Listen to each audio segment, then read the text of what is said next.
Hello dear students.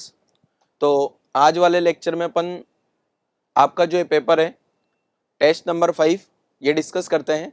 और ये paper आपका 12, 11, 22 को हुआ था। इसमें अगर मैं फिजिक्स का सिलेबस देखूं बेटा तो फिजिक्स का सिलेबस था अपना समतल में गति या मोशन इन प्लेन। ठीक है, तो अपन ये वाले जो है एक एक करके सारे क्वेश्चन डिस्कस करना शुरू करते हैं। ठीक है, तो पहला जो क्वेश्चन है, फर्स्ट क्वेश्चन देखता हूं मैं। समतल में गति का जो सिलेबस का अपना जो फर्स्ट वाला इसका जो फर्स्ट क्वेश्चन है वो देख लेते हैं जरा क्या है। फर्स्ट क्वेश्चन देखते हैं। तो फर्स्ट क्वेश्चन क्या दिया हुआ है बेटा आपको, यहां दिया हुआ है दो वेक्टर हैं, एक वेक्टर p वेक्टर है, एक q वेक्टर है, और इनका जो रिजल्टेंट आएगा बच्चों, वो जो रिजल्टेंट होगा, रिजल्टेंट निकालने पहले इनका जो रिजल्टेंट होगा, मुझे रिजल्टेंट का मैग्नीट्यूड चाहिए। रिजल्टेंट का मतलब क्या होता है, देखो बच्चों, रिजल्टेंट का मतलब इन दोनों वेक्टर को ऐड कर लें। ये p वेक्टर जो है और q वेक्टर जो है, इन दोनों को अगर ऐड कर लिया जाए तो p प्लस q क्या निकल के आएगा आपका, p प्लस q। तो आई कैप को आई कैप के साथ ऐड करोगे तो 8 आई कैप, जे कैप को जे कैप के साथ ऐड करोगे तो -2 जे कैप, और के कैप को के कैप के साथ ऐड करोगे तो +2 के कैप। ये आपका रिजल्टेंट वेक्टर निकल के आया।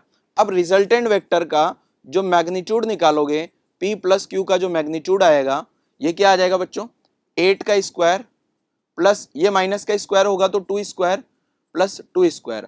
अब 8 का स्क्वायर करूंगा बच्चे तो ये कितना आ जाएगा, 64 प्लस 4 प्लस 4। तो ये आंसर आ गया अपना √64 और 4 कितना हो जाएगा, 68 प्लस 4 करूंगा तो √72। तो अपना इस फर्स्ट क्वेश्चन का आंसर हो जाएगा √72। ठीक है, ये परिणामी सदिश है। परिणामी सदिश का मतलब रिजल्टेंट वेक्टर, और परिमाण का मतलब उसका मैग्नीट्यूड कितना होगा।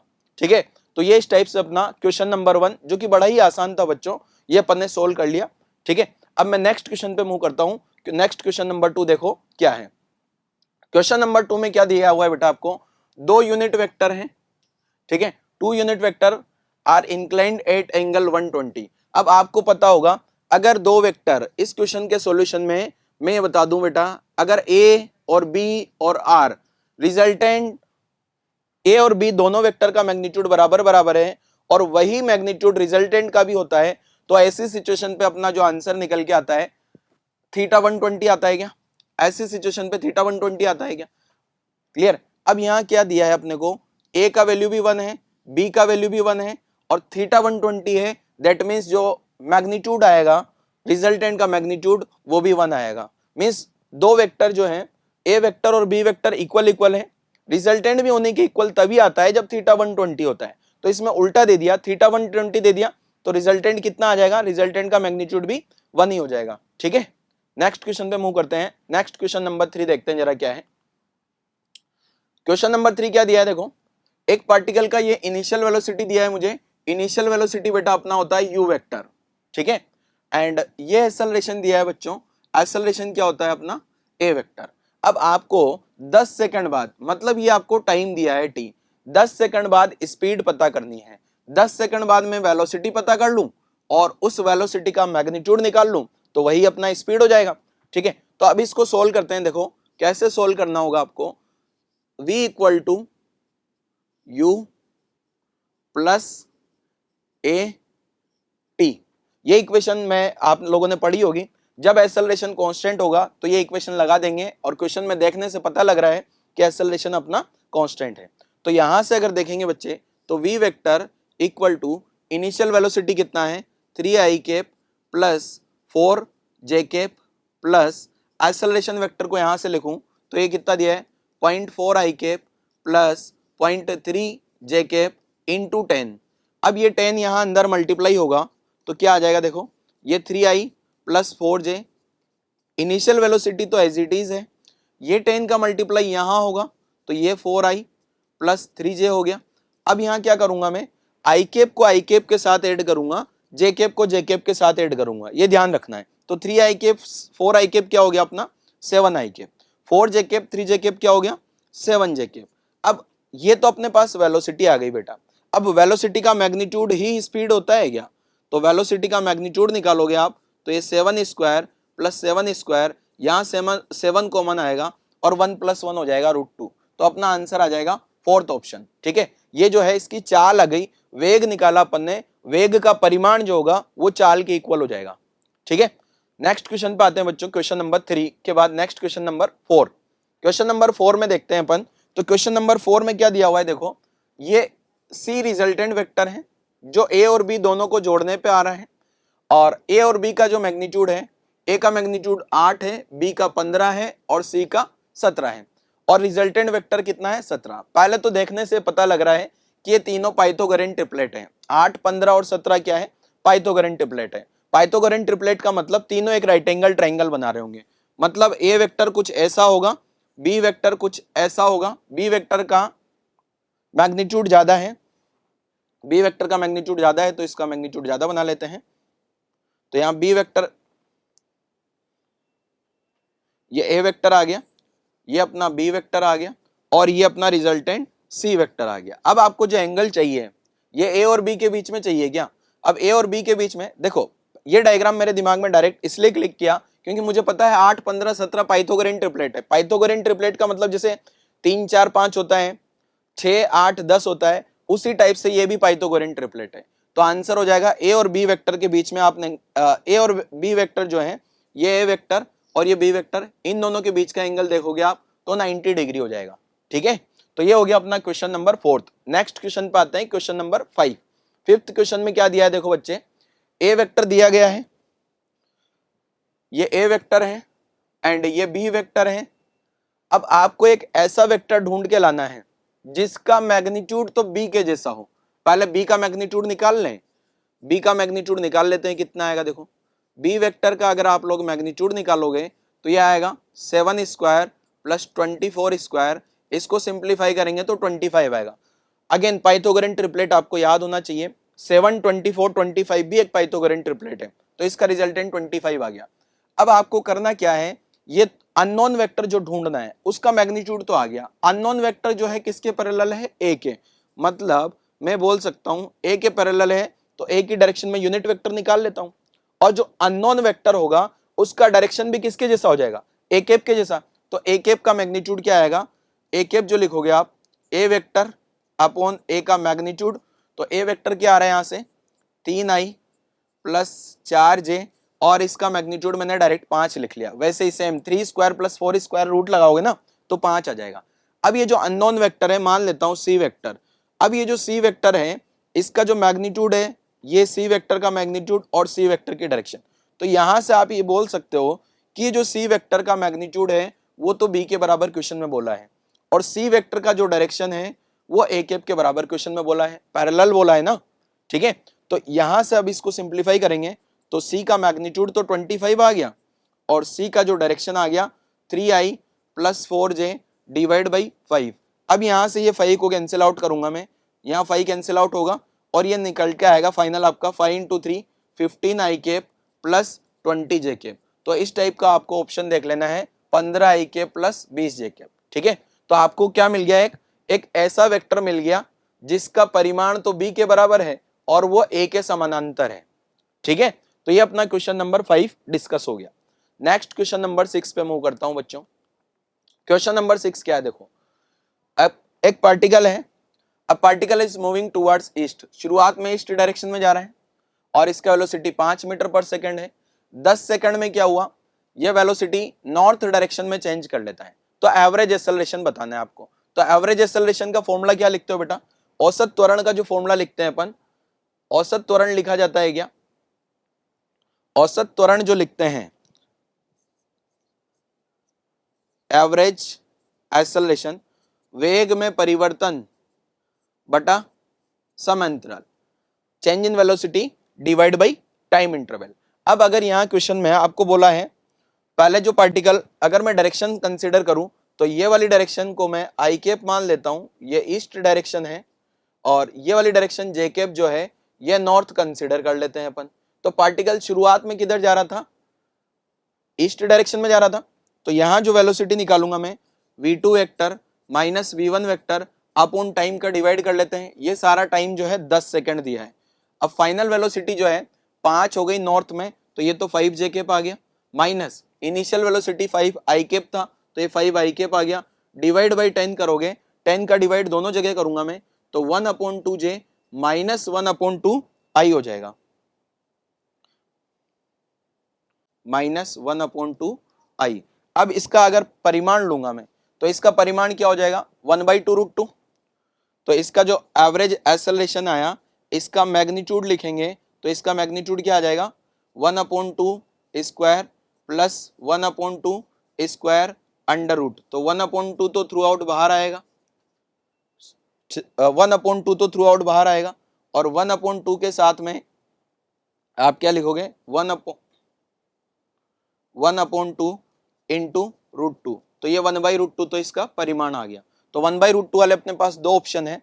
अब यहाँ डायरेक्शन देखूंगा मैं तो ये डायरेक्शन क्या आ रही है बेटा, जे कैप मतलब ऊपर और माइनस आई कैप का मतलब ये। तो ये वाली डायरेक्शन देख लेते हैं अपन, ये वाली डायरेक्शन क्या हो जाएगी वेस्ट नॉर्थ। तो वेस्ट नॉर्थ वाला आंसर हो जाएगा अपना। तो ये नॉर्थ वेस्ट और 1/√2 ये आंसर हो जाएगा आपका क्वेश्चन नंबर 6 का। नेक्स्ट क्वेश्चन सेवंथ क्वेश्चन में क्या है देखो, आपको सेम पैटर्न का पहले भी ये क्वेश्चन आया है। A particle moving with velocity, particle कितने वेलोसिटी से चल रहा है 6i cap at second. Initially particle origin पे है, then magnitude of displacement, 2 second में पार्टिकल का डिस्प्लेसमेंट क्या हो जाएगा। पार्टिकल का एक्सेलरेशन तो 0 है, अगर पार्टिकल का एक्सेलरेशन 0 है तो डिस्प्लेसमेंट क्या लिख सकता हूं वेलोसिटी इनटू टाइम। ठीक है, तो डिस्प्लेसमेंट क्या आ जाएगा, वेलोसिटी को टाइम से मल्टीप्लाई करोगे आप, 6i cap plus 8j cap को टाइम कितना दिया है बच्चे 2 सेकंड। तो 2 सेकंड में ये मल्टीप्लाई करोगे आप तो ये 12i cap plus 16j cap हो जाएगा।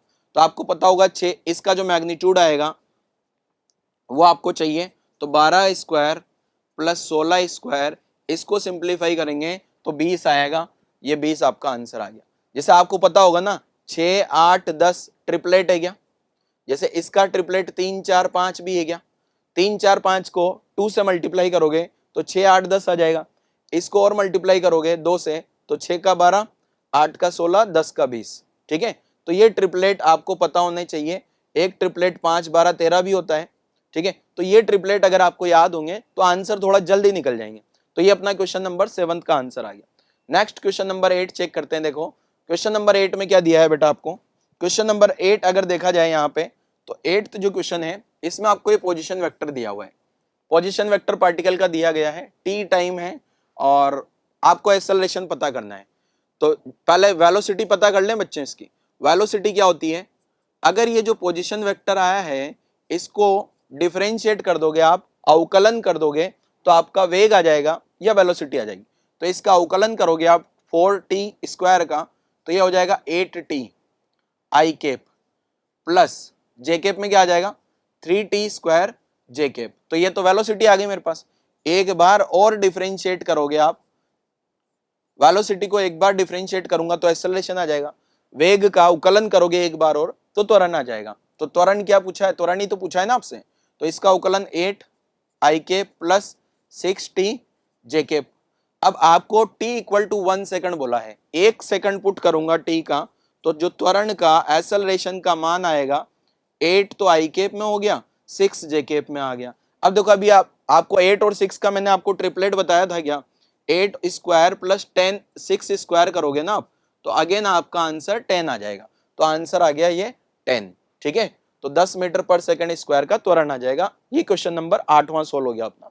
नेक्स्ट क्वेश्चन 9th देखते हैं जरा क्या है। 9th क्वेश्चन में क्या बोला गया है, 9th क्वेश्चन बड़ा आसान सा है बच्चों। इसमें क्या दे दिया गया आपको, projectile fire from the ground eight an angle, ये 60 डिग्री दिया है जो कि थीटा है। ग्राउंड टू ग्राउंड प्रोजेक्टाइल में आप हॉरिजॉन्टल से एंगल लिखते हो। ठीक है, the angle with the horizontal eight which projectile hit the ground at the same level, जब पार्टिकल वापस से ग्राउंड से टकराएगा तो कितने एंगल पे टकराएगा। तो यहां से कितने एंगल पे गया था, यहां से ये जो पार्टिकल है ये u वेलोसिटी से फेंका, 60 डिग्री का कोण नहीं है तो ये वाला कंपोनेंट u cos थीटा होगा और ये वाला कंपोनेंट u sin थीटा होगा। तो आपको पता होगा हॉरिजॉन्टल कंपोनेंट तो वही रहने वाला है u cos थीटा ही, और ये वर्टिकल वाला कंपोनेंट उल्टा हो जाएगा u sin थीटा, डायरेक्शन बदल जाएगी। तो ये जो ग्राउंड से टकराएगा वापस उतने ही एंगल से टकराएगा जितने एंगल से गया था। ये 60 डिग्री वाला एंगल है ना ये, तो ये वाला एंगल फिर से क्या हो जाएगा अपना 60 डिग्री। तो अपने क्वेश्चन का आंसर 60 डिग्री हो गया, 60 डिग्री हो गया। ठीक है, तो ये 9th क्वेश्चन सोल्व कर लिया अपन ने। नेक्स्ट क्वेश्चन पे मूव करते हैं। क्वेश्चन नंबर 10 क्या है देखते हैं जरा। हाँ, क्वेश्चन नंबर 10 जो है रेन प्रॉब्लम का क्वेश्चन है। रेन प्रॉब्लम आप लोगों ने पढ़ा होगा मोशन इन 2D में। तो rain is falling vertically downward, बारिश किधर आ रही है, नीचे आ रही है। ये मैंने बारिश की बूंदे बना दी जो कि नीचे की डायरेक्शन में गिर रही है। कितना वेग से, 5 किलोमीटर पर आवर। तो ये रेन का जो वेलोसिटी है ये 5 किलोमीटर पर आवर दिया है आपको, ठीक है। और आदमी जो है 12 की स्पीड से चल रहा है। आदमी यहाँ पे कितने स्पीड से चल रहा है, ये आदमी बना लिया अपन ने। ये ग्राउंड पे कितने स्पीड से भाग रहा है, इधर 12 किलोमीटर पर आवर, ठीक है। अब आपको क्या बताना है, rain drop will fall on the man with a velocity. ये जो बारिश की बूंदे हैं वो इस आदमी को, ये आदमी का वेग मान लिया आपने वीएम वेक्टर, और ये रेन का वेलोसिटी। अब आपको क्या बताना है, ये रेन का वेलोसिटी जो है ये आदमी को कैसा लग रहा होगा। रेन ड्रॉप का जो वेलोसिटी है आदमी के रेस्पेक्ट में, मींस वो जो बारिश की बूंदें गिर रही है वो आदमी के सापेक्ष कितने वेग से गिर रही है, यही पूछा है। बारिश की बूंदें कितने वेग से व्यक्ति पर गिरेगी, तो ऐसा बोल सकता हूं मैं, velocity of rain drop with respect to man. तो ये क्या लिखोगे, V R minus V M. अब यहाँ रेन जो है वो नीचे जा रही है तो 5 माइनस जे कैप, आदमी आगे जा रहा है तो 12 आई कैप। अब आपको इसका क्या दिया है क्वेश्चन में, अगर देखोगे तो इसका परिमाण बताना है, इसका मैग्नीट्यूड बताना है। तो इसका मैग्नीट्यूड लिखूंगा बच्चे, तो ये क्या आएगा इसका मैग्नीट्यूड, 5 स्क्वायर प्लस 12 स्क्वायर। 5 और 12 का स्क्वायर करेंगे तो 13 आंसर आ जाएगा क्या। अगेन ट्रिपलेट का कॉन्सेप्ट, तो आप देख रहे होंगे हर एक क्वेश्चन में पाइथागोरन ट्रिपलेट आ रहा है। अगर आपको ट्रिपलेट पता होगा तो क्वेश्चन जल्दी से सोल्व होगा, ठीक है। ये था अपना question number 10। Next question 11th पे आ जाते हैं। नेक्स्ट क्वेश्चन 11th क्या है, देखो बेटा, maximum height reach by projectile, maximum height 4 metre है, हॉरिजॉन्टल रेंज 12 मीटर है। आपसे पूछा गया है पार्टिकल का प्रोजेक्शन स्पीड क्या होगा, दैट मीन्स आपसे यू पूछा गया है, ठीक है। तो आप सबसे पहले यहाँ मैक्सिमम हाइट का फॉर्मूला लिखो। मैक्सिमम हाइट का फॉर्मूला आपको याद होगा, जो मैक्सिमम हाइट का फॉर्मूला होता है यह है u square sine square theta upon 2g। यह मैक्सिमम हाइट का फॉर्मूला है, ठीक है। तो इसको दिया गया है क्वेश्चन में कितना, ये 4 है, ठीक है। अब यहां से अगर क्रॉस मल्टीप्लाई करोगे आप तो u साइन थीटा का वैल्यू निकल के आएगा आपके पास। यहाँ you square sine square theta, इसका वैल्यू निकल के आ गया मेरे पास 8g। क्लियर। अगर मैं u साइन थीटा निकालूं तो u साइन थीटा की जगह में क्या लिख सकता हूं, √8g, ठीक है। अब ये तो u साइन थीटा आया, ठीक है। अब आपको साथ में रेंज भी दिया गया है, क्षैतिज परास का फॉर्मूला। ये जो क्षैतिज परास 12 मीटर है, हॉरिजॉन्टल रेंज बोलते हैं जिसको, तो रेंज का फॉर्मूला होता है u square sine 2 theta divide by g.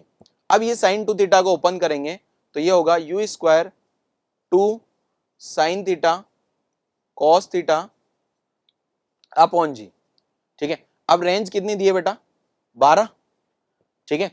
अब यहां से ये 2 को बाहर रखो, एक लिखो u साइन थीटा और दूसरा लिखो u कॉस थीटा, बटा में क्या आ जाएगा जी। अब यहां से u साइन थीटा का वैल्यू लिखूंगा तो u साइन थीटा का वैल्यू कितना आ गया, √8g, और ये आ गया u cos theta divide by g. यहां से सिंप्लीफाई करूंगा मैं, यहां से सिंप्लीफाई करूंगा तो मेरे पास क्या आ जाएगा बेटा, u कॉस थीटा का वैल्यू आएगा क्या।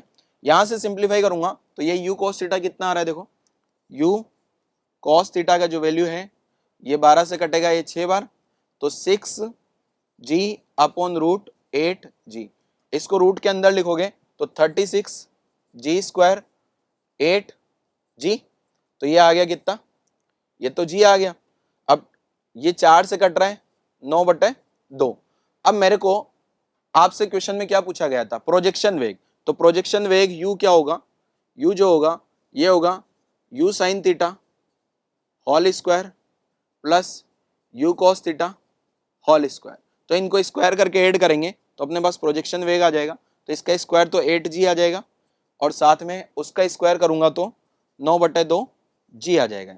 तो यहाँ से सिंप्लीफाई करोगे इसको तो 2 तो एलसीएम आ गया, तो ये 16g प्लस 9g, तो यहां से 16 और 9 कितना हो गया आपका, 16 और 9 कितना हो गया बेटा 25g बटे 2, 25 में बाहर निकलेगा 5 और अंदर में रह जाएगा g/2।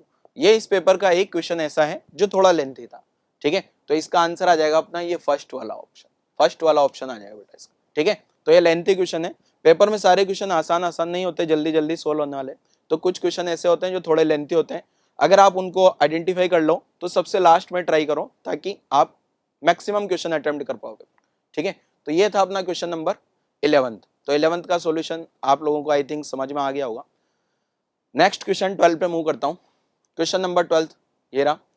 क्वेश्चन नंबर 12 क्या है, देखो बेटा आपको इसमें क्या पूछा है, ए बॉडी इज प्रोजेक्टेड, ये तो थीटा दे दिया गया है, ये आपको प्रोजेक्शन स्पीड दे दी है और आपको टाइम ऑफ फ्लाइट पूछा है, उड्डयन काल पूछा है आपको, उड्डयन काल क्या होगा, बाकी सारे डेटा दिए गए हैं। तो फॉर्मूला लगा लोगे आप टाइम पीरियड का। तो टाइम पीरियड का फॉर्मूला क्या लिखते हैं बच्चे, 2u sin theta upon g. तो 2u का वैल्यू कितना दिया है क्वेश्चन में 50, थीटा 30 डिग्री दिया है, साइन 30 अपॉन 10, साइन 30 का वैल्यू 1/2 होगा, तो ये 1/2 से 1/2 जो आएगा, 1/2 से ये 2 कट जाएगा, 0 से 0, तो आंसर आ जाएगा अपना 5 सेकेंड। तो ये क्वेश्चन नंबर 12 बड़ा आसान था, फॉर्मूला बेस्ड क्वेश्चन एकदम, ठीक है। नेक्स्ट क्वेश्चन 13 पे मूव कर जाता हूं।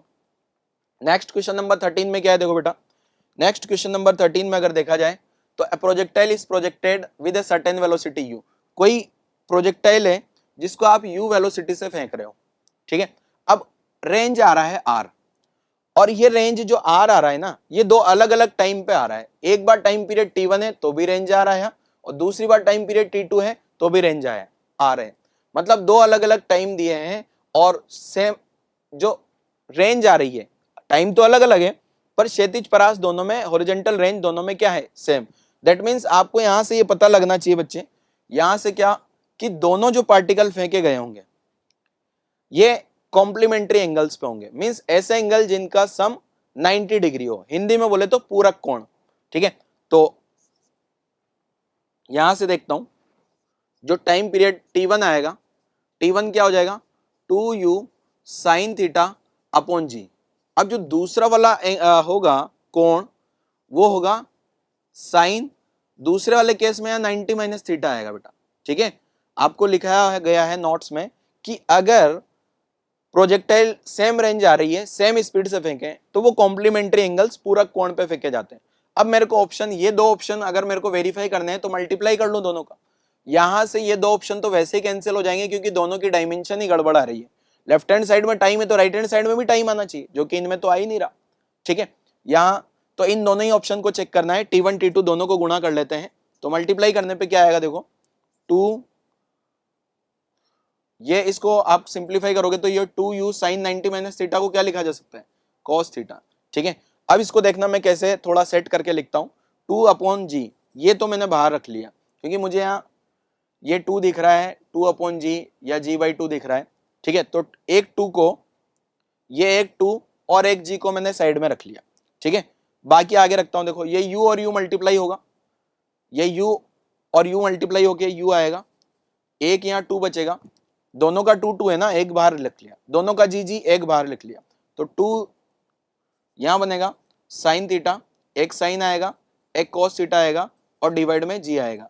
और आपको याद हो तो ये जो फॉर्मूला बन गया ना, ये साइन 2 थीटा गए क्या, ये साइन थीटा कोस थीटा के साथ अगर ये 2 ले लूं मैं तो क्या बन जाएगा अपना formula 2 upon g u square sine 2 theta upon g. तो ये रेंज बन गया क्या बेटा, तो आंसर आ गया अपना 2r अपॉन जी, ये वाला ऑप्शन आपका करेक्ट हो जाएगा, फोर्थ ऑप्शन 13 में। नेक्स्ट क्वेश्चन 14 पे जंप कर जाते हैं अपन, ये 13 था, तो क्वेश्चन नंबर 14 देखो क्या है, बड़ा आसान सा क्वेश्चन है। A point on rim of the wheel, ये तो 3 मीटर का रेडियस दिया हुआ है और इसका लीनियर वेलोसिटी v दिया है, तो आप इसमें simple v equal to omega R लगा लो बच्चों। तो v कितना दिया आपको 12, ओमेगा 3, तो ओमेगा कितना निकल के आएगा यहाँ से 4, तो आंसर आ जाएगा, ओमेगा का यूनिट भी आप लिखना चाहो तो रेडियन पर सेकंड, ये आपका आंसर नंबर थर्ड आ गया। नेक्स्ट क्वेश्चन पे मूव करता हूं, क्वेश्चन नंबर 15। क्वेश्चन नंबर 15 में क्या है, देखो आपको ये बोला गया है कि एक पार्टिकल है, एक प्रोजेक्टाइल है जिसको आपने फेंक दिया। ए particle is projected at an angle alpha two the horizontal. Horizontal से कितने कोण पे फेंका बच्चे, यहां से ये पार्टिकल है, इसको ऐसे फेंक दिया हॉरिजॉन्टल से अल्फा एंगल पे। अब आपसे पूछा गया है टाइम आफ्टर विच, मान लो यहाँ का टाइम t इक्वल टू 0 है, time after which it would be moving parallel to horizontal direction. ये पैरेलल टू हॉरिजॉन्टल डायरेक्शन पे यहाँ होगा, और यहाँ जो टाइम होता है, टाइम ऑफ लाइट का आधा ओडियन काल का आधा होता है। तो ओडियन काल जो होता है वो क्या होता है, 2u sin theta upon g. तो उसका आधा करोगे, वो 2 का फैक्टर उड़ा दोगे, तो ये आंसर आ जाएगा आपका सेकंड ऑप्शन। ठीक है, तो ये क्वेश्चन नंबर 15 आसान सा था। ठीक है, नेक्स्ट क्वेश्चन 16 पे मूव कर जाते हैं। क्वेश्चन नंबर 16 में क्या है बेटा, ये आपको ट्रेजेक्ट्री का इक्वेशन दिया गया है। तो ट्रेजेक्ट्री का इक्वेशन लिखोगे आप, तो y equal to 3x minus 4x square, और आपको ट्रेजेक्ट्री का ये इक्वेशन पता होगा x tan theta 1 minus x divide by r। ये आपको प्रक्षेप्य पथ की समीकरण जो बोलते हैं, प्रक्षेप्य पथ की समीकरण होती है, ये स्टैंडर्ड समीकरण है, आपको याद होनी चाहिए। अब इसमें अगर मैं देखूं तो यहाँ क्या बन रहा है बेटा, यहाँ अगर देखा जाए तो ये 1 आ रहा है क्या, तो इसमें भी यहाँ 1, यही फॉर्मेट बनाने के लिए यहाँ 1 लाना होगा।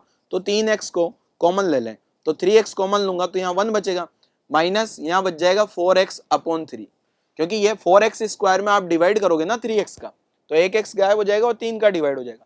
अब इसको यहाँ से कंपेयर करूंगा, तो ये जो इक्वेशन है ना, ये इक्वेशन में यहाँ जहाँ x बाई आर था, यहाँ 4x बाई 3 आ रहा है क्या, तो आप क्या लिख दोगे, x बाई आर के बदले में क्या आया 4x बाई 3, x से x मारा गया तो r का वैल्यू आ जाता है अपना 3/4, तो आंसर हो जाएगा इसका 3/4 मीटर।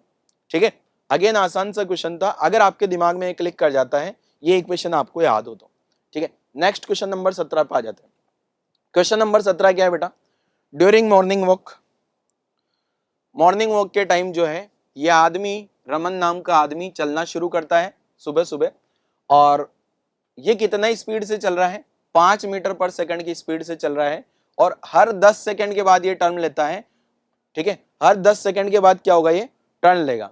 ठीक है, कितने एंगल से, 60 डिग्री का टर्न ले रहा है, 90 डिग्री का टर्न नहीं लेगा।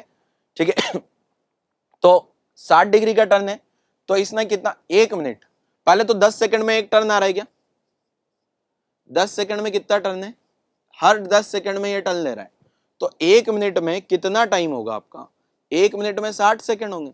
अब 60 सेकंड में कितने टर्न लेगा, 6 टर्न लेगा। अब 6 टर्न लेने के बाद क्या पोजीशन बनेगी ये देखते हैं। 60 डिग्री का रोटेशन ले लेता है ये टर्न लेने पे, तो जैसे मान लेता हूं पहले ये पार्टिकल इधर गया, ठीक है, फिर 60 डिग्री का टर्न लेगा तो ये इधर जाएगा। ठीक है, ये 60 डिग्री का टर्न ले रहा है यहाँ। ठीक है, ये एंगल 60 डिग्री है बच्चे। इसके बाद फिर से ये टर्न लेगा तो ये ऐसा बनेगा। तो आप अगर ध्यान से देखोगे तो ये इस टाइप से रेगुलर हेक्सागन बन जाएगा। तो 6 टर्न लेगा ना, जैसे ही 6 टर्न लेगा तो 6 टर्न कैसे बनेंगे, देखो यहां से चलना शुरू किया, मान लो starting point t equal to 0 ही है, तो यहाँ 10 सेकंड पे पहला टर्न लिया इसने, 20 सेकंड पे दूसरा टर्न लिया, 30 सेकंड पे तीसरा टर्न लिया, 40 सेकंड पे तीसरा, नेक्स्ट मतलब चौथा, फिर 50, और जैसे ही 1 मिनट होगा पार्टिकल वापस से अपनी ओरिजिनल पोजीशन पे पहुंच जाएगा। इसका मतलब उसका नेट डिस्प्लेसमेंट 0 हो गया। ठीक है, क्लियर है, हर 1 मिनट हर 10 सेकंड में टर्न ले रहा है ना, तो 1 मिनट में 6 टर्न होंगे, और छठे टर्न में वापस वहीं पहुंच जाएगा, तो उसका नेट विस्थापन, नेट डिस्प्लेसमेंट 0 आ जाएगा। ठीक है, तो 0 आ गया इसका आंसर 17 का। नेक्स्ट क्वेश्चन 18 पे आते हैं। देखो 18 में क्या है, देखो एक आदमी जो है नॉर्थ ईस्ट, पहले ईस्ट वेस्ट नॉर्थ साउथ बता देता हूं, ये ईस्ट है, ये वेस्ट, ये नॉर्थ, और ये साउथ, ऐसे ही बनाते हैं ना अपन। अब यहाँ क्या होगा, north east, a man moves 20 metre towards north east, तो ये नॉर्थ ईस्ट इधर आ गए। अब नॉर्थ ईस्ट है तो ये एंगल 45 डिग्री लेंगे, क्योंकि नॉर्थ और ईस्ट के बीच में जा रहा होगा। अ मैन मूव्स, ये 20 मीटर चला। अब आपको इसका एक कंपोनेंट लेना है ईस्ट डायरेक्शन में, ईस्ट मतलब ये वाली डायरेक्शन में कंपोनेंट लूंगा तो क्या हो जाएगा 20 cos 45, तो cos 45 का वैल्यू रखोगे आप 1/√2, तो 1/√2, तो ये आंसर आ जाएगा आपका 10√2 मीटर है कंपोनेंट डिस्प्लेसमेंट। ठीक है, तो ये 18वां क्वेश्चन भी अगेन बड़ा आसान सा था, कंपोनेंट अगर आपको ढंग से लेना आते हैं तो। ठीक है, नेक्स्ट क्वेश्चन नंबर 19 पे आ जाता हूँ।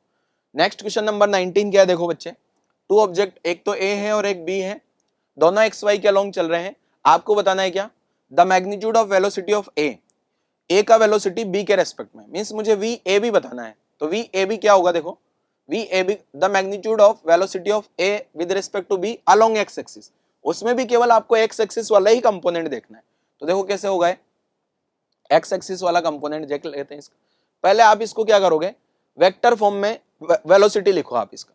तो ए पॉइंट का जो वेलोसिटी लिखेंगे ना बच्चे, ए पॉइंट का वेलोसिटी जो निकल के आएगा ये 8 आई कैप, डायरेक्ट ही आ गया ना तो।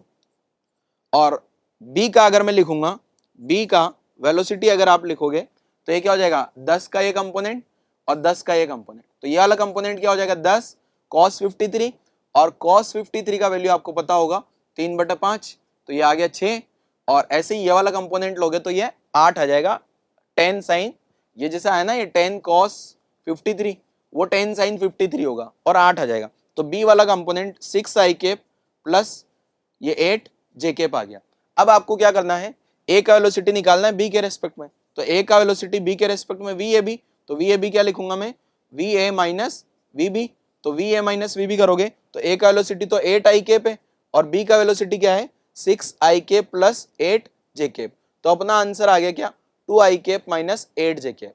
अब मुझे इसमें से केवल कौन सा वाला आंसर सेलेक्ट करना है, एक्स एक्सिस के अलोंग। तो एक्स एक्सिस के अलोंग ये 2 हो जाएगा, तो अपना आंसर हो जाएगा इसका 2 मीटर पर सेकेंड, सेकेंड ऑप्शन 19 का आंसर।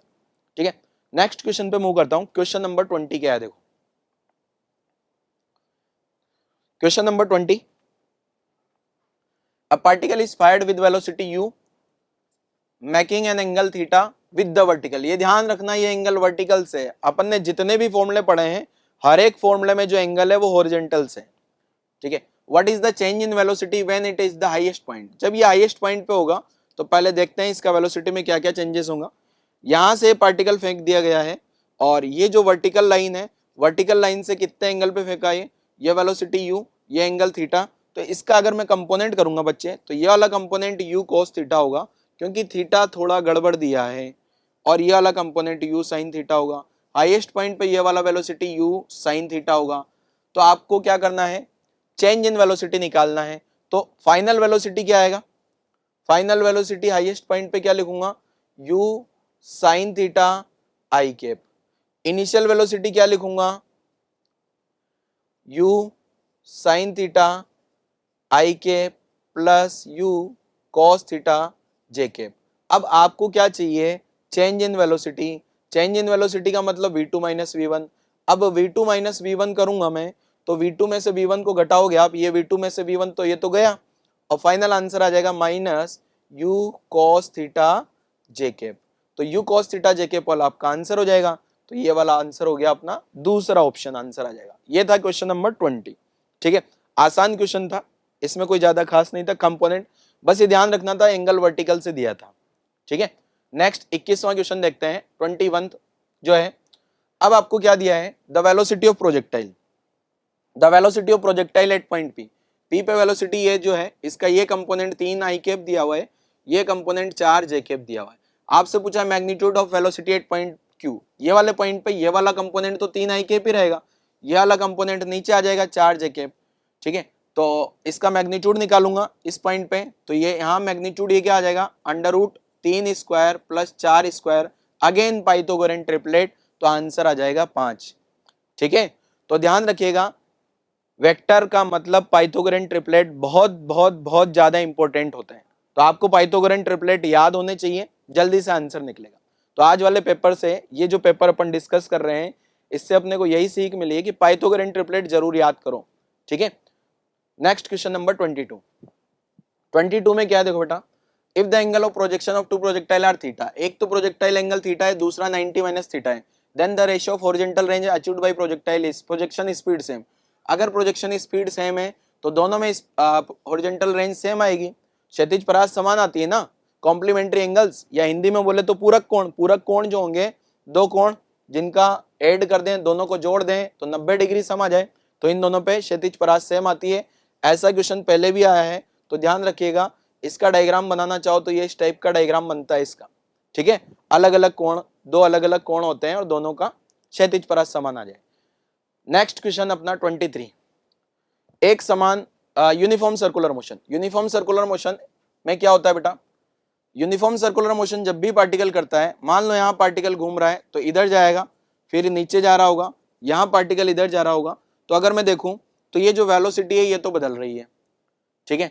अब इसके एक्सेलरेशन की बात हो रही है, तो एक्सेलरेशन क्या होता है इसका, सेंट्रीपिटल, सेंटर की डायरेक्शन में होगा। अगर इसका यूनिफॉर्म सर्कुलर मोशन है तो इसका स्पीड या चाल तो कांस्टेंट होगा, और चाल कांस्टेंट है तो इसका स्पर्श रेखीय त्वरण या टेंजेंशियल एक्सेलरेशन तो जीरो है। तो जो भी त्वरण होगा वो सेंट्रीपिटल के बराबर होगा, और मुझे पता है सेंट्रीपिटल त्वरण तो सेंट्रीपिटल एक्सेलरेशन v²/r, मैग्नीट्यूड में तो कांस्टेंट आ रहा है, इसका मैग्नीट्यूड तो कांस्टेंट है, ठीक है। बट देखा जाए तो डायरेक्शन बदल रही है हर बार, डायरेक्शन सेंटर की तरफ रहेगी हर बार।